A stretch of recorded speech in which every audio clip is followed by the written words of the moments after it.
গ্রামে তো একটু বৃষ্টিতেই কারেন্ট চলে যায়।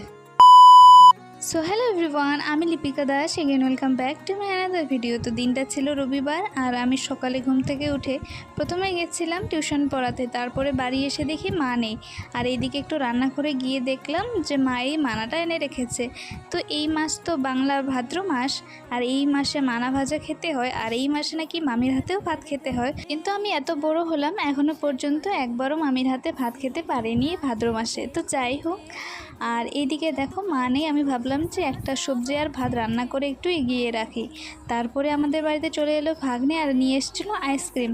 আর ওরা একটুক্ষণ থাকার পরে যে বাড়ি চলে যায়। তার কিছুক্ষণ পরই এত বৃষ্টি শুরু হয়, মানে হঠাৎ করেই অনেকক্ষণ বৃষ্টির পর আমাদের তো কারেন্ট চলে যায়। বিকেলে বৃষ্টি ছিল না, আমি আবারও গেছিলাম পড়াতে। বাড়ি এসে দেখি সন্ধ্যাবেলা, তখনও কারেন্ট আসে নাই। আর এদিকে রাত্রে আমাদের মোম জ্বালিয়েই থাকতে হয়েছে। তো আজকের মতো এই পর্যন্ত, টাটা।